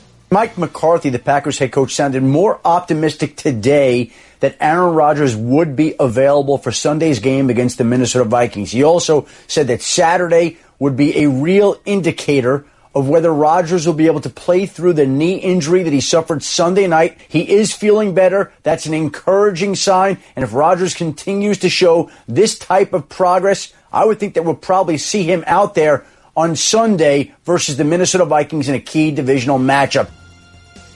All right, that's Adam Schefter. And now we're talking to our gambling analyst, Doug Kazarian, here on our best bets of the week, top 5 in the 5. So here's the thing, Doug. Tell me where the line is. I like the Vikings, but I'm not even sure what I'm taking at this point. Right. Well, that's because there is no line, right? They're projecting two versions of the point spread. If Aaron Rodgers is out, the Vikings would be about a touchdown favorite. If he plays, the Vikings still favored at Lambeau Field, but only by about 1 or 2 points.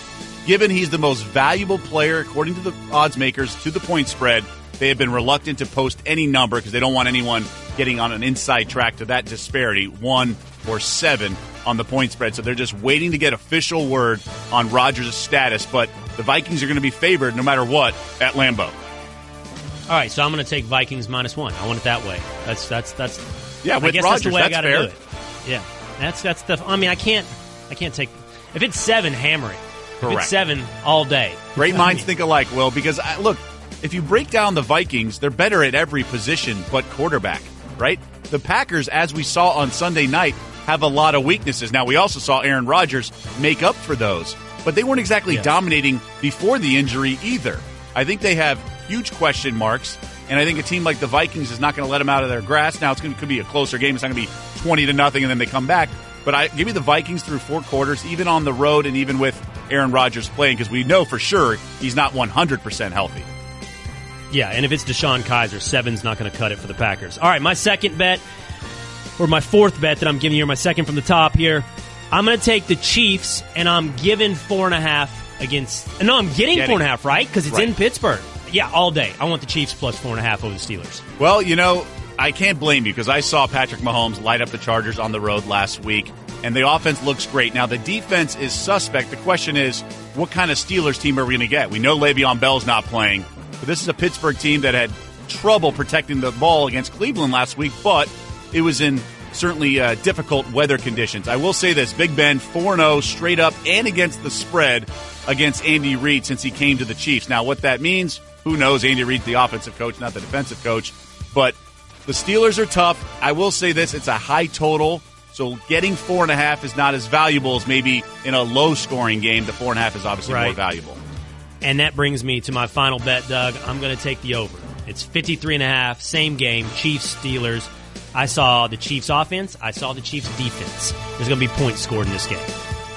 And I would say 6 of the last 7 games, I believe, for Pittsburgh at home have gone over the total. So that lends itself to that. There's an old adage.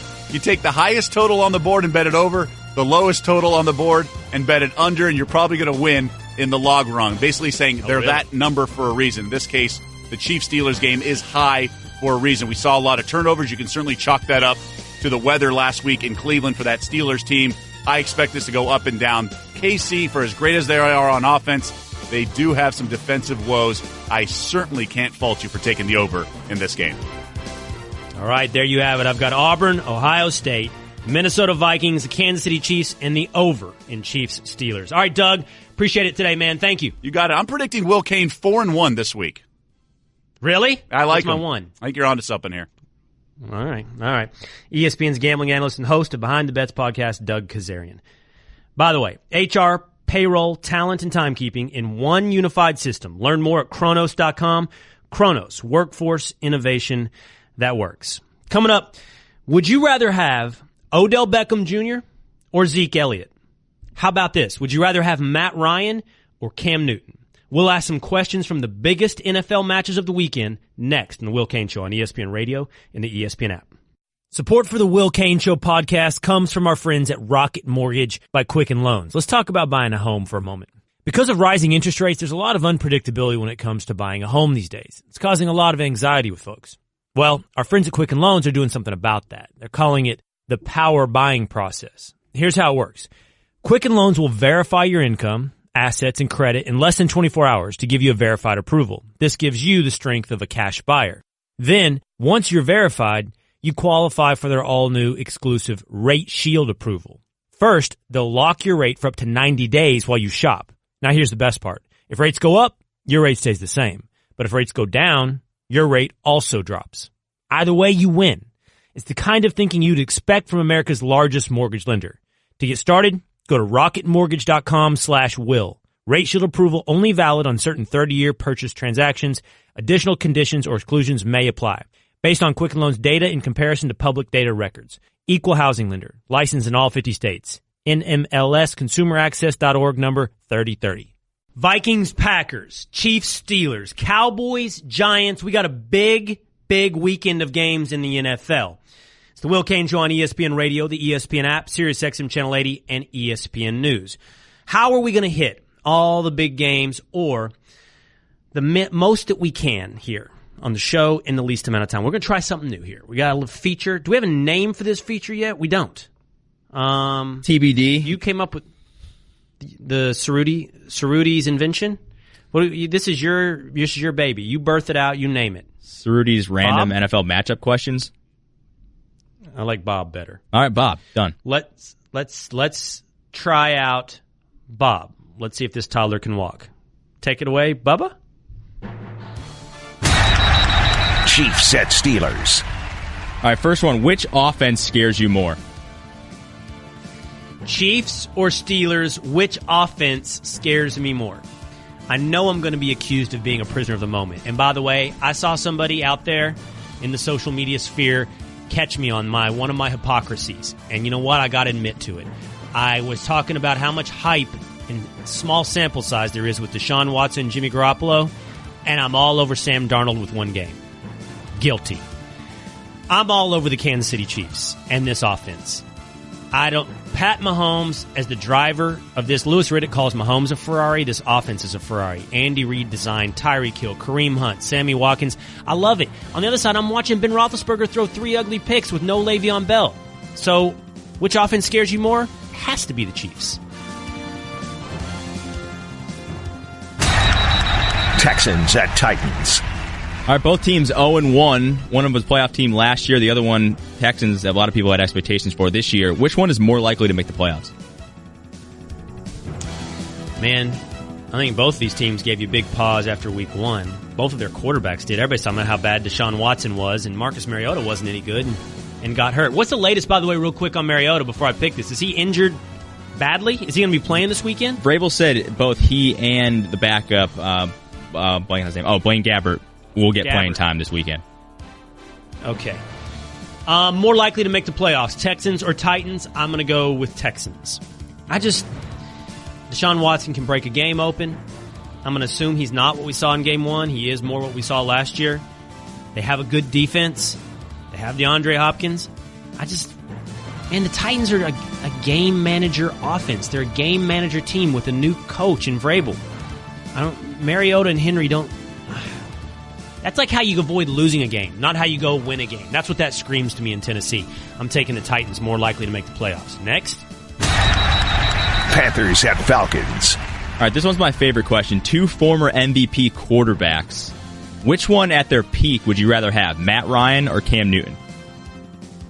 So when you say at their peak, do I want Matt Ryan from 2 years ago or Cam from however many years ago during his MVP season? Yes. That's kind of like...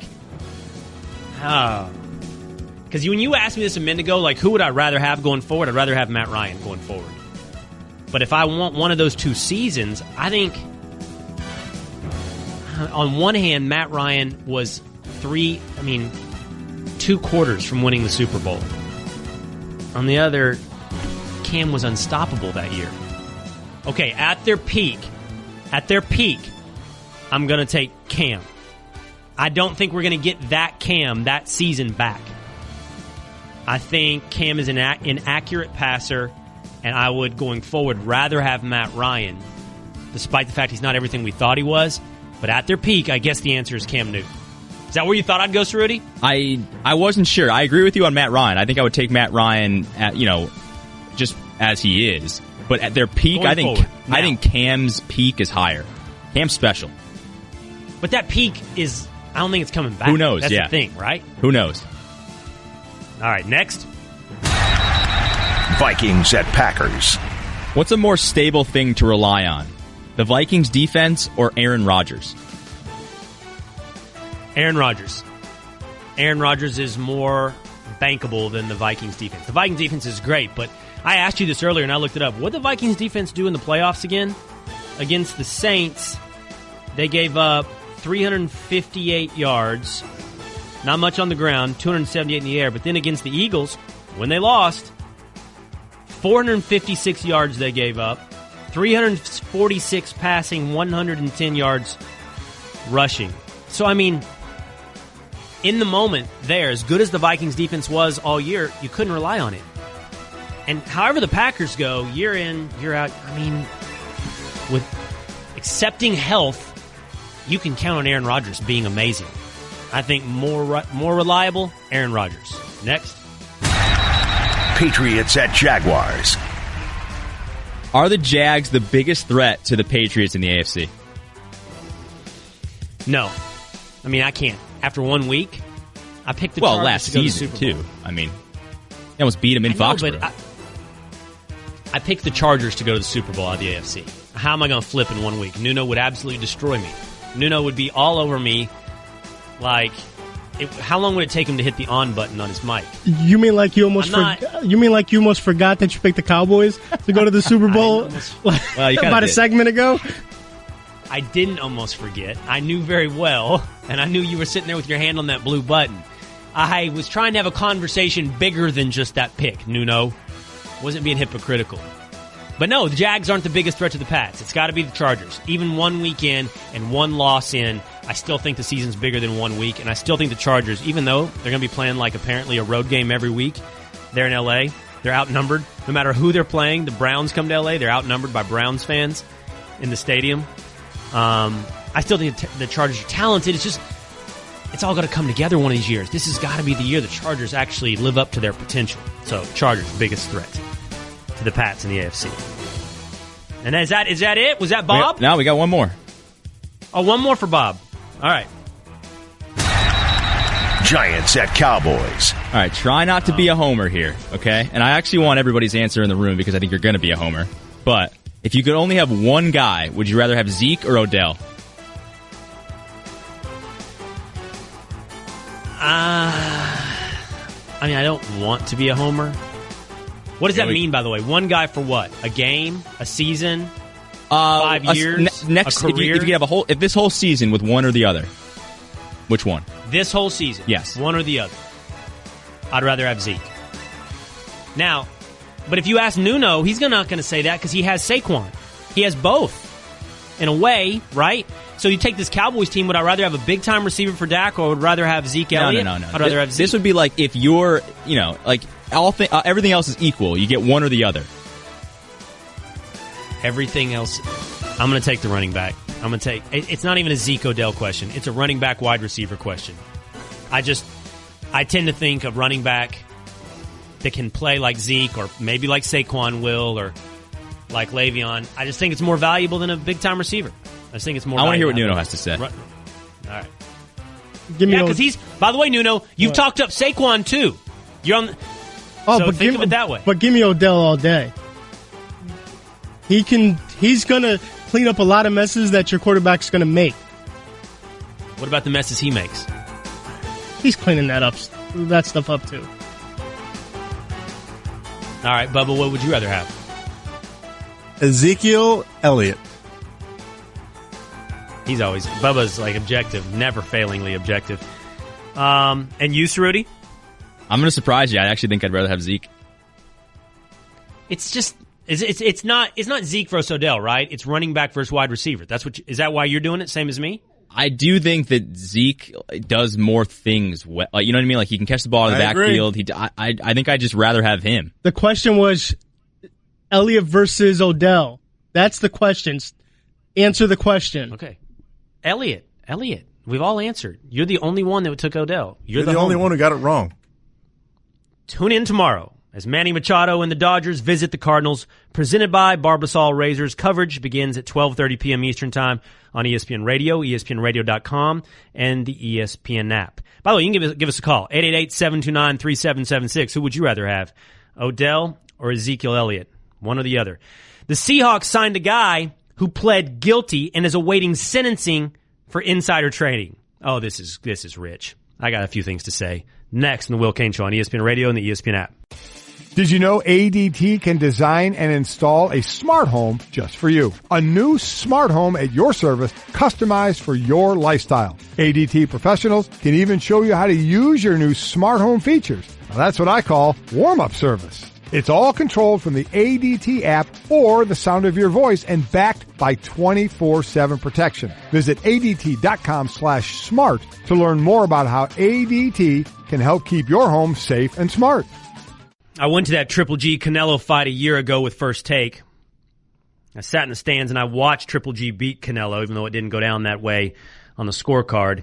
And Triple G will beat Canelo again. He's just better.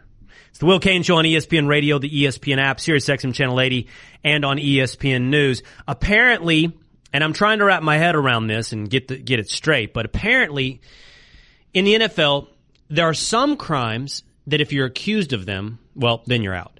But there's other crimes that not only are you accused, but you've pled guilty of, and then you're waiting for sentencing, and you get to still play in the NFL even though you're waiting for sentencing. I'll get to that in just a moment here on the Will Cain Show. But let me hit a few of your calls. I'm happy and proud to say welcoming into the family, not just Dak Prescott's brother, but we also have Dak Prescott's uncle who calls in from time to time. And now on the line from Atlanta, we have Jerry Jones. What's up, Jerry? You're on the Will Cain Show. Hey, how's it going, Will? What's up? This doesn't sound like Jerry Jones. I was calling, telling you, calling in about the comment about Cam Newton and Matt Ryan. I would love to have Cam Newton being our quarterback at this time. I think it'll solve a lot of the red zone problems that we're having. That gives the Falcons another dimension or option to go to versus Matt Ryan not want to too much run the ball, I guess I would say. But that's just another weapon that we will have, especially in the red zone, considering All right, so you'd rather have Cam than Matt Ryan now at the peak. Thanks for the call, Jerry.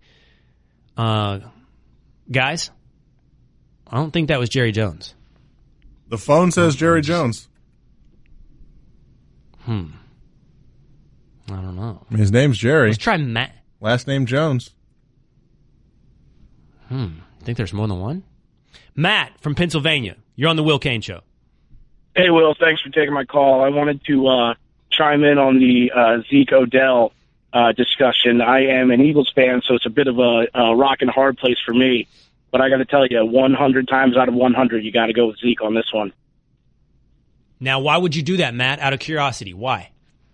Kind of like you said, it's the running back sort of impacts the game more than a wide receiver, and you just kind of see that across the league with many teams. Of course, you got players like AB who can really change a game, but I don't think Odell's just really on that level like Zeke is.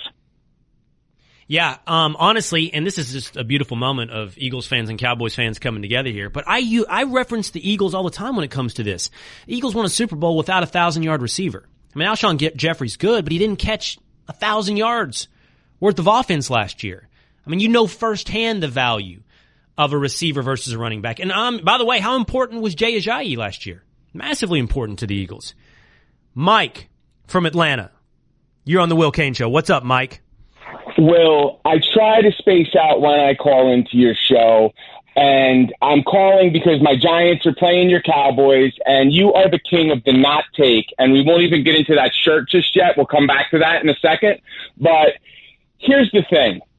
You're talking about something with Dak Prescott that is not any news. He is a watered-down version of Russell Wilson, and you guys don't have the defense even close to what Seattle had. So your window for the Cowboys, if their offensive line doesn't get it together, is already closed. There's a couple teams in the NFC. The Eagles are one. The Rams are another because they have that quarterback on the cheap. That's the only way to win in the NFL right now, unless you've got Tom Brady who keeps taking hometown discounts to make it work. The rest of the league overpays for the quarterback, my team included. Could you imagine what the Giants could do if they could actually get Eli to sign a team-friendly deal and bring in some more guys on the defense? That's the way the NFL runs right now, and your window is closing. Yeah, Giants might go 9-7. They might go 9-7. But hey, Mike, yeah, what's a not take? Lay it on What's me. a not take? What's a not the take? Not take. You're on here talking. You're the king of the not take. You're talking about Dak Prescott as if he's relevant. What's a not take? What's a not take? The not take. You're saying he's actually relevant. That's not a take. He's not relevant. He's bad. Ezekiel Elliott and that offensive line 2 years ago. You're telling me. Hold on. Time out, Mike. Slow down. Slow down with your radio show you're conducting. I'm slow. Lay it on me, Will. Lay your bad take on me.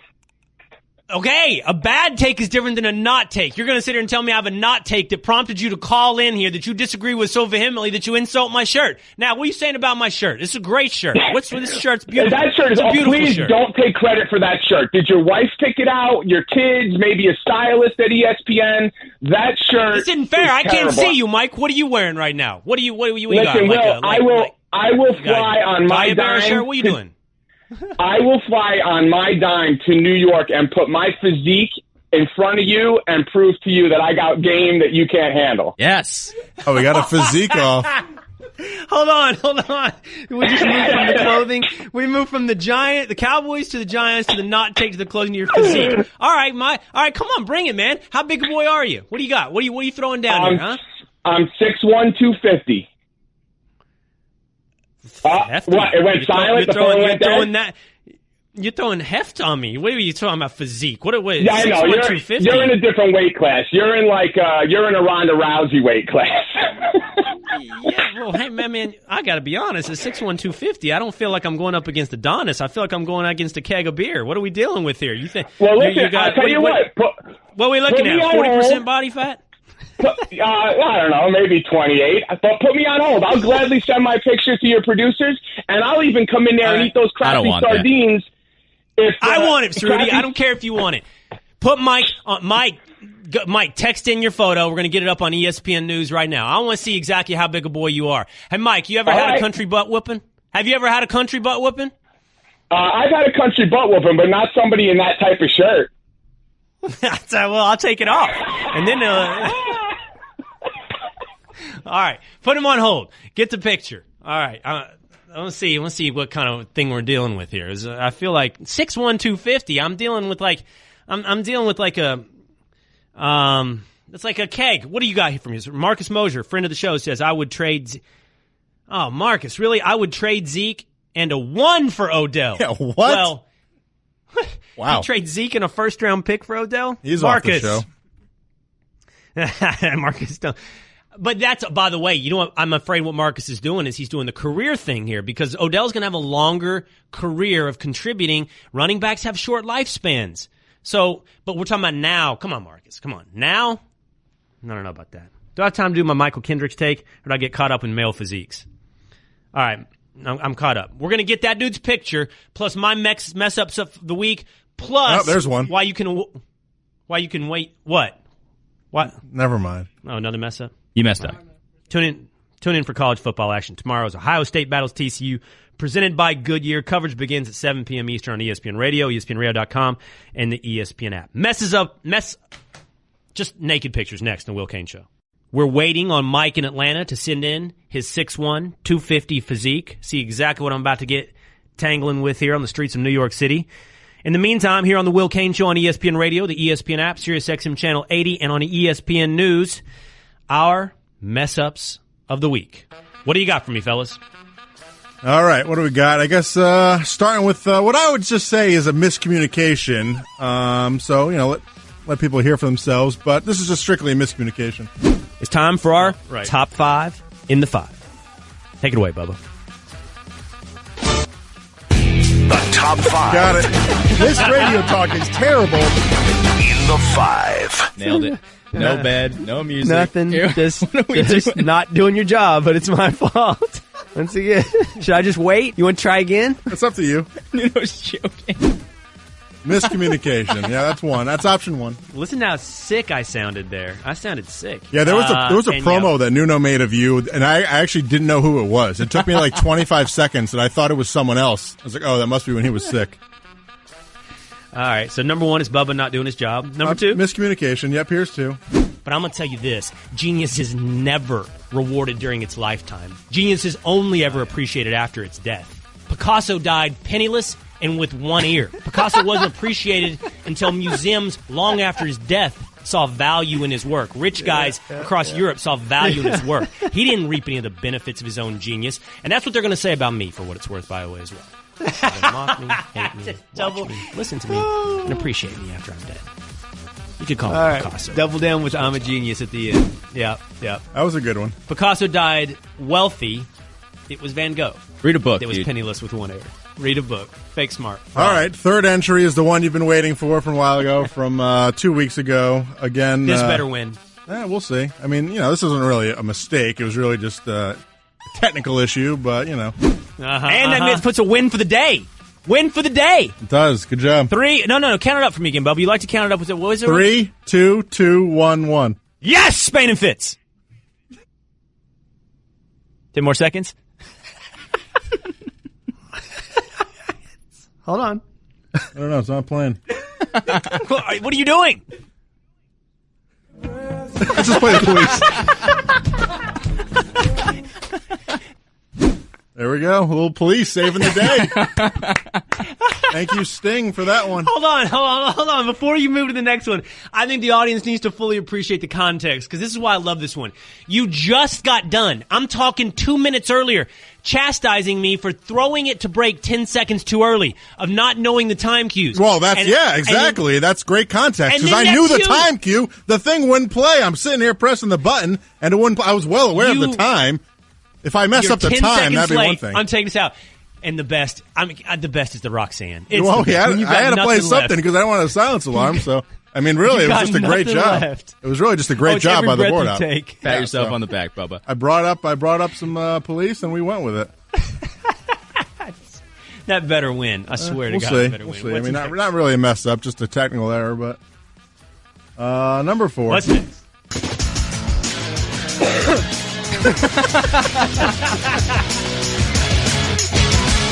Wow, that one might win right there. Play it again.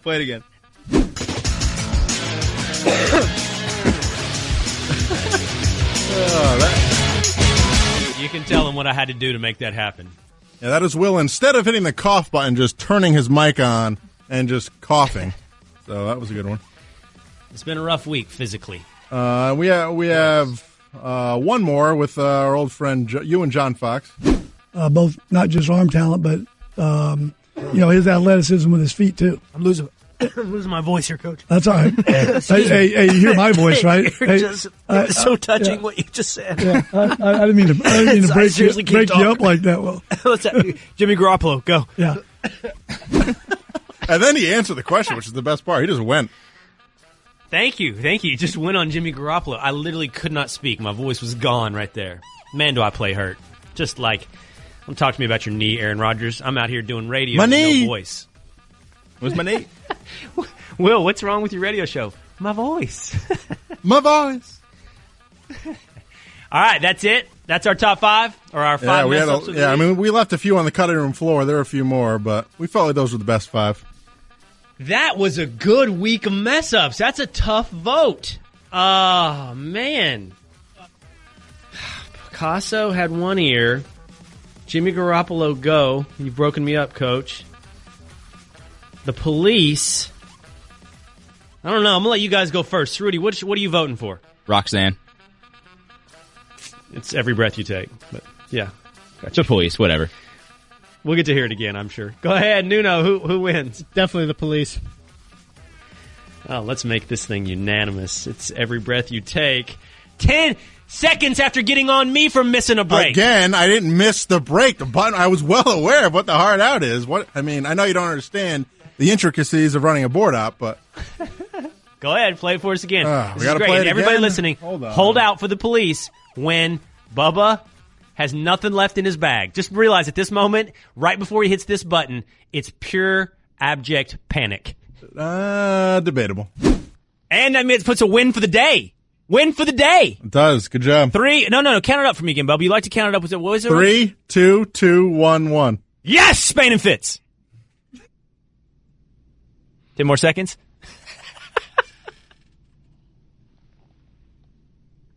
I don't know. It's not playing. What are you doing? Let's just play the police. Police. Thank you. Wow. Oh, the panic inside you with that. By the way, you won. Nice job, Bubba. You're now on the board with one of the biggest mess-ups of the week. I got pictures of Mike in Atlanta, his 6'1", Oh, my God. That's why I was scared. Wow. Oh, yeah. Can you see that on ESPN News? It looks like That's Triple what I'm H. dealing with. Oh, my God. Triple H wants to fight me. Mike, when I called you a beer keg, I'm sorry. I didn't know that's what I was dealing with. God, dog. I'll put this up on Twitter, Instagram, whatever. Let's hope the lookie plays here. You can have the